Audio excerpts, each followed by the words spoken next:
I think after college I started in the financial world and worked for finance, and then realized that was not my cup of tea.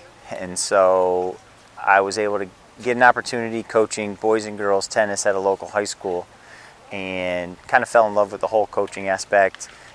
And also too in the summers, because I had summers free, was able to go work at different universities and colleges and learn a lot from top D1 coaches, Bobby Bayless at Notre Dame, Jay Louderbeck at Notre Dame, also too Jim Thompson and Terry Ann at Virginia Tech. Those are kind of the four that steered me into the direction of college coaching. And then from the high school, I was able to get a job as a director and head pro, and just realized that, or at a club, director and head pro at a club, and just realized that I missed the whole competition aspect of whether it be high school, and then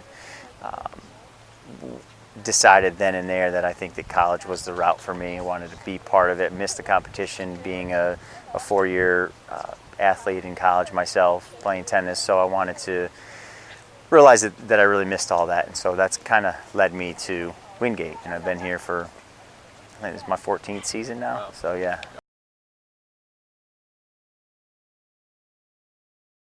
They both bring a lot of, there's a lot of differences, but there's also a lot of similarities when it comes to coaching the men and the women. I think, here we really focus on effort and working hard, and so whether it's a male or a female, those expectations are kind of set. I think, and it's also about learning their personalities. I think, with the team we have now, I've got 20 players combined, and so that's 20 different personalities, and so learning them all and being able to learn how to communicate to make them better. I think that's the biggest challenge for me.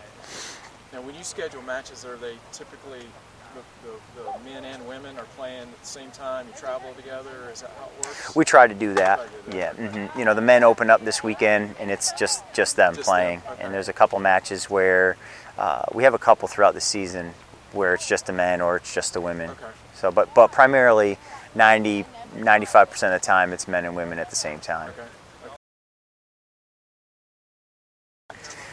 There's definitely been an impact. I think from going to the 9-point format to the 7-point format, it changes the way we think. It's definitely changed the way we practice. Our training has definitely changed when it comes to the doubles.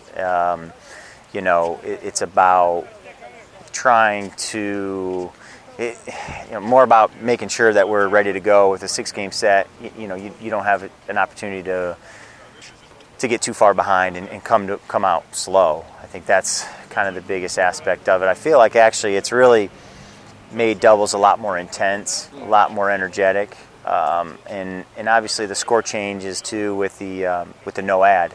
So that's also changed the way we practice and the way we train, and so we've adapted. And I think now if you were to ask the players, you go back and play the old system or the ad system, they tell me no. I think they've actually adjusted well. I think they actually like the new format better. Interesting. Mm-hmm. Interesting. I think we use that target. I think we talk about it. I think, the guys have trained hard. They've worked hard. They embrace that ranking. And, to be honest, to motivate them, it's the fact that they want to be higher than 4. And so, they work hard every day. They train hard. And so the motivation is there to compete and to do even better. They want to. This group that I have here wants to continue to break records. Yeah, obviously our fall season is primarily individual. It's where we're working on individual tournaments, and we don't really do any team events. We host a tournament here in the spring, or the fall, and it is, for me, I try to get people as many matches as I can. Especially the new kids coming in, the new players. I want them to get as much experience as possible. And, sometimes I like to see how they handle themselves when they're out on an island by themselves. So sometimes in the fall, it gives me an opportunity to just leave them out there and kind of see how they handle it. Can they work their way out of a tough spot? But there are tournaments where, our regional tournament where we might not take everyone. But that primarily is the only tournament where I probably won't travel anyone. But again, it's more about getting matches for everybody. So in the spring, I suspect that there's a lot of consistency year over year. Obviously, you've got to get your conference matches in. What kind of changes are you trying to incorporate, to challenge these guys? Yeah. I mean, are you reaching out to like D1 schools and things like that, or do you have that opportunity? Yeah, I mean, we've played a couple D1 schools. We've got a couple on the schedule this year. I think the biggest thing as far as scheduling goes to challenge this group is we really made an effort to schedule the top teams. And, I think this year we got invited to the first ever D2 ITA Indoor National Championship. And so, our first match there is against the number 3 team in the country. We also have on our schedule, we got the number 2 team in the country. If we win our first round, it's possible we play the number 1 team in the country. So we're playing a very tough schedule. And I think one of my friends, coaching colleagues, told me that, in talking about, that was my big thing last year, is I don't feel like I prepared them well enough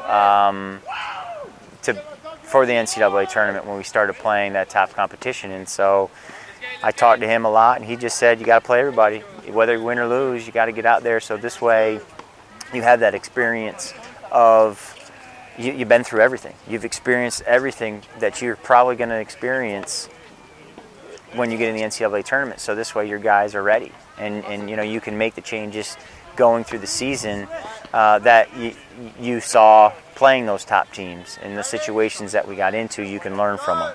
And so that was a goal this year in scheduling, and we do. Our schedule is very, very, very tough, very challenging. We play a lot of matches against each other. We compete a lot against each other. So my goal is to structure the lineup from best to guys that are going to be the best, the second best, third. That's in strength of schedule or strength of order. Yes. And so that's my goal every time we step on the court. Also, too, you have to take into account, maybe a guy's struggling. Maybe, your guy at 4 is struggling a little bit, and your guy at 5 is playing really well. So, maybe give the guy at 5 an opportunity to play at 4.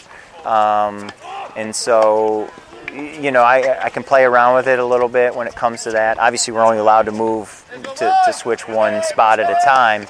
But so it gives you that opportunity too. And this year we've got a lot of depth, and so guys are going to get a lot of opportunities to play, I think, and try and prove themselves. So by the end of the year, we know going into each match who's going to be there. Honestly, it always comes down to the money. And that's just the reality of the situation with the university being a private university. The admissions department and our financial aid department do a great job with academic scholarships, and I try and do the best I can, trying to give guys the best packages we can. Obviously, we're limited year to year based on who is graduating, so that does play a role in how many players I look for. This upcoming year we lose one guy, one senior, but the year after I lose 5 players. So that's a huge class to recruit, and that's a huge class to try and fill that void. So that it changes what I have to do year in and year out based on who's graduating and the money that I have and the scholarship availability. When would you start looking at players? I mean, when would someone, in particular, maybe someone local, like someone from North Carolina, when would they get on your radar? I get a lot of people that reach out to me, which is a great start. Obviously, we can't really, due to the NCAA rules, we can't contact anybody until their junior year. And so right around there is when I'll start looking and start kind of sending some emails out and start trying to communicate there. That's kind of when I'll start. but a lot of it's done too, going into their senior year or that junior summer is big when they just finish their junior year, going into their senior year. That's a big time as far as, for me, the recruiting. Now, do you have any walk-on players, or is everyone pretty much recruited here? Yeah, I mean, they're recruited. I've had walk-ons in the past. Okay. My last walk-on currently is in pharmacy school. And so walk-ons are available. It's an opportunity. When I first started, I had a women's basketball player come out and play for me in the spring. I had some more walk-ons. I took people that won the intramural championship.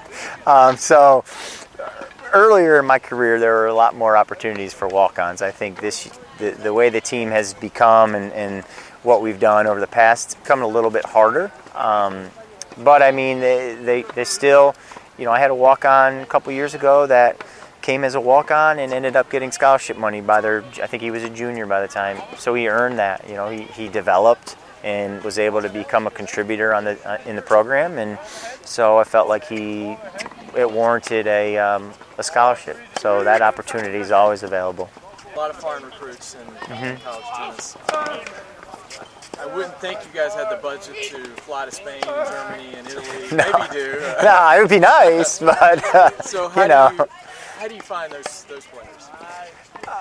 For the internationals, I've been here for a while, and there's a bunch of different international recruiters that I have worked with in the past and that I trust, and so a lot of it is through them and just over the years having that relationship and them putting kids in front of me to say, hey, take a look at this player, and so that kind of starts that process, and I think it's more about.